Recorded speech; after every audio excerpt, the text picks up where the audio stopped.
n'existe-t-elle que dans les usages des hommes? La loi ne les dit-elle pas aussi? On continue. Car il est écrit dans la loi de Moïse, tu n'emmuselleras point le bœuf quand il foule le grain. Dieu se met-il en peine des bœufs? Ou pas-il uniquement à cause de nous? Oui, c'est à cause de nous qu'il a été écrit que celui qui laboure doit labourer avec espérance. Et celui qui foule le grain, fouler avec l'espérance d'y avoir part. Si nous avons semé parmi vous les biens spirituels, est-ce une grosse affaire si nous moissonnons vos biens temporels? Si d'autres jouissent de ce droit sur vous, n'est-ce pas plutôt à nous d'en jouir? Mais nous n'avons point usé de ce droit. Au contraire, nous souffrons tout afin de ne pas créer d'obstacle à l'évangile de Christ. Continue. Ne savez-vous pas que ceux qui remplissent les fonctions sacrées sont nourris par le temple, que ceux qui servent à l'autel ont part à l'autel? De même aussi, le Seigneur a ordonné à ceux qui annoncent l'évangile de vivre de l'évangile. Dis avec ce matin. Dans l'acclamation de Saint-Esprit ce matin. Tu dois savoir qui est-ce qui a droit sur toi. Qui est-ce qui te fait? Alléluia. L'apôtre Paul était confronté à un problème. À son temps, le peuple était en face de lui. Les gens avaient cultivé une habitude. C'était quoi? Il disait à Paul, quand vous venez ici, on doit vous soutenir, on doit vous soutenir. On peut remarquer que ces personnes-là ne faisaient pas le travail. Ils ne faisaient pas leur assistance, ils ne faisaient pas le travail de Dieu. Ce qui était réservé au peuple ne s'accomplissait pas. Le peuple, au contraire, donnait ses offrandes, donnait son argent, donnait ses biens à d'autres personnes. Le peuple, il vient faire le travail avec les autres consacrés qui sont avec lui. Quand on ressort, le reste, c'est deux personnes qui ne sont pas concernées qui viennent prendre la part qui revient à Dieu. Cela a créé une malédiction dans le peuple en ce temps-là. Tous les gens posaient le problème à Paul. On fait comment? Paul ne l'a pas expliqué. Que celui qui a droit à prendre ton argent, c'est celui qui est consacré. Celui qui n'est pas consacré, s'il a touché à ton argent, c'est une malédiction qui vient dans ta vie. C'est une malédiction qui vient dans tes affaires. C'est une malédiction qui vient dans tes finances. C'est une malédiction qui vient dans ta famille. Alléluia. Paul a été clair. Il dit, Jésus a ordonné que ceux qui vivent de l'évangile et ceux qui prêchent l'évangile doivent vivre de l'évangile. Celui qui ne prêche pas l'évangile, celui qui n'a pas été choisi par Dieu, pour faire le travail de Dieu, je vais être clair ce matin. Si tu vas lui donner ton argent, c'est une malédiction. C'est une malédiction. Non, ma soeur est là, elle vient aujourd'hui, elle dit, oh, le Seigneur Jésus. Je la suis, elle dit, tiens, le mois est fini, voici mon argent. Comme le Seigneur est avec toi, il faut prendre l'argent. Elle prend, elle bouffe. C'est une malédiction que tu prends. C'est fini. Il y a pas de malédiction sur la personne de ce que il y a quoi ça? C'est la personne qui t'a parlé là. C'est une malédiction. Pour la personne qui t'a donné prendre et pour toi qui as donné. Parce que c'est pas ce qui est fait, c'est qui est dans anormal. Oui, c'est vrai. Aujourd'hui, là, quand il prie du gros Saint-Esprit, vous n'avez pas oublié le verset là. Qui sait pas, tu as oublié le verset où je viens de lire tout à l'heure. Le verset qui est comme verset dessus là, je viens de lire ça tout à l'heure. Quand il a pris là, tu as oublié. Car c'est ça là, je vais parler de ça. Et je vais parler. Dis Amen. Continue fort. Dans le nom de Dieu, chacun a son droit. Chacun a son droit. Et chacun accomplit ses devoirs. Dis à quelqu'un ce matin, des droits et des devoirs. Le texte là, ça parle de droit, ça parle de devoir. C'est clair? Monsieur, c'est clair? Je veux parler. Monsieur, je veux parler.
te dit, quitte là-bas. Mais si tu continues, lui, il quitte là. Au départ, il dit, quitte tes gars.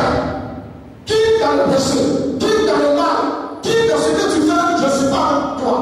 Si tu te gardes, lui, il t'avertit plus, mais quitte là. Il va alors, tu n'es pas le seul enfant sur terre. Parce qu'il considère que ce n'est pas pour toi. Ce que tu as fait, il n'est pas là. Si tu continues, oublie qu'il t'a pas. Est-ce que ce matin, vous voulez que Dieu vous quitte?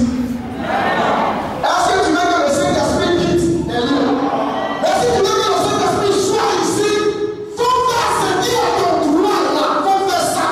Fais ça, accomplis tes besoins. Ton devoir, c'est de soutenir le Dieu. Ton devoir, c'est de soutenir ce que l'on sait. Ton devoir, c'est de soutenir le Dieu du Créateur. C'est pas ton devoir de soutenir un frère en Christ. C'est pas ton devoir de soutenir une soeur en Christ. Dieu n'a pas fait pour aller soutenir un frère en Christ, ni une soeur en Christ. Dieu t'a fait pour soutenir son œuvre. Et pour eux, c'est clair. C'est à partir de là, si tu comprends ça, tu rentres dans ton droit.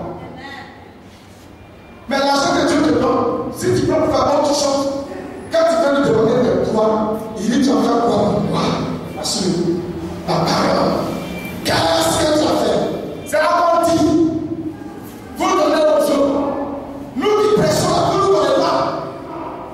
Quand Jésus ordonnait à ceux qui prêchent l'évangile de vie, c'est leur droit.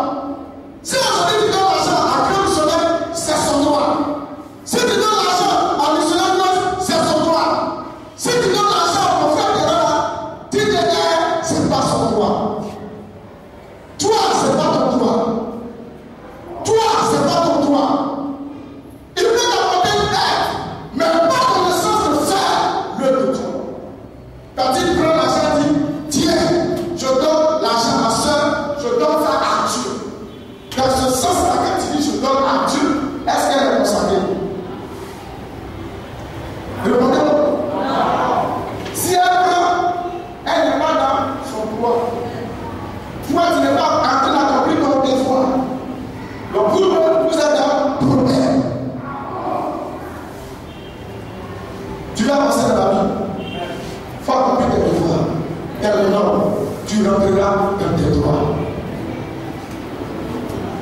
Si toi, tu n'accomplis pas tes devoirs à la maison, monsieur dans la chambre pour préparer, il veut du travail, il n'a rien à manger. Il est marqué, tu viens, tu chantes, tu as dédié ça, tu imagines acheter pas, tu imagines acheter pas pour quoi? Pourquoi? On n'achète pas pourquoi? Parce que les chrétiens, moi je suis en train de faire ensemble, flou. Il y a des femmes comme ça, chrétiens, les femmes chrétiennes et les chrétiens ont besoin de délivrance. Ils ont besoin de délivrance aussi. Les chrétiens sont les plus, parents d'exemple, ça plus même à la maison que les parents. La chrétienne, quand tu la vois chez son mari, tu vas t'imaginer que ça va être baptisé du Saint-Esprit. Que quand on est à l'église, quand Dieu commence à parler, c'est que tu es cher.